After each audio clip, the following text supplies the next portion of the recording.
দহি কচু খাই ভাল পায়নে? আজি দহি কচুৰ ৰেচিপি এটা লৈ আহিছোঁ দেই। Hello' everyone. আজি আকৌ এটা ফ্ৰুট ভ্লগে লৈ আহিলোঁ। আৰু আপোনালোকে জানেই যে মই খুব খোৱা বোৱা বনাই ভাল পাওঁ, আনক খুৱাই ভাল পাওঁ। আজি তেনেকৈ দহি কচুৰে এটা ৰেচিপি বনাওঁগৈ ব'লক।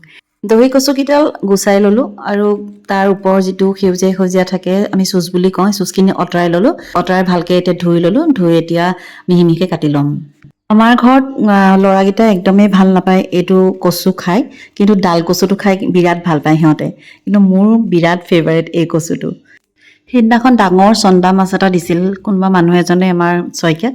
তাৰপিছত মাছখিনিটো খালোঁ। বিৰাট তেলীয়া যে চন্দা মাছটো, ৰূপচন্দা, আৰু মাথাটো মানে বৰ এটা মানে লায়কৰ নহয়, টেষ্ট নাথাকে ইমান এটা।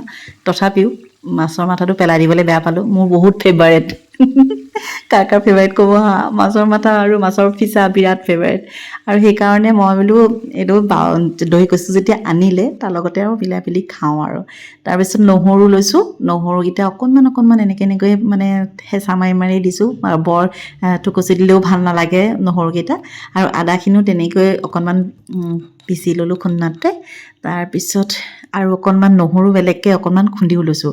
মানে গোটাকৈ যদি দি দিওঁ তেলত বৰ ভাল লাগে খাই।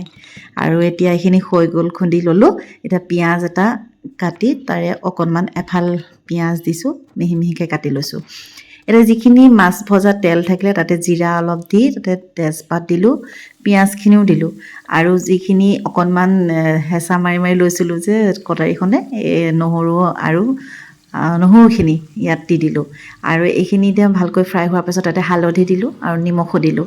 তাৰপিছত আকৌ ফ্ৰাই কৰিলোঁ। অকণমান তেল সৰহকৈ দেখা পাব পাৰে, কিন্তু এই কচুটো, দহি কচুত তেল অকণমান সৰহ হ'ব লাগে, কিয়নো অকণমান সোপোকা টাইপৰ মানে বস্তুটো, বৰ মানে কোমল নহয়। মানে কি বুলি ক'ম, যি খাই তেওঁ গম পাব আৰু দেই। তাৰপিছত ইয়াত তাতে অকণমান কেঁচা জলকীয়া দিলোঁ।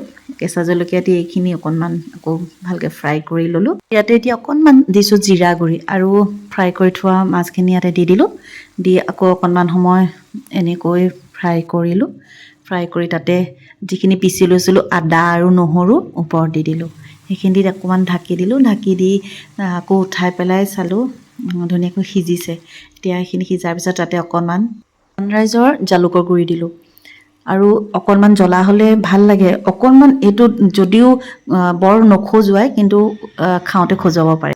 এতিয়া গৰম ভাতৰ লগত দাইল নোহোৱাকৈ একদম ভাতৰ লগত সানি সানি খালোঁ, এনেকুৱাই ভাল লাগিল।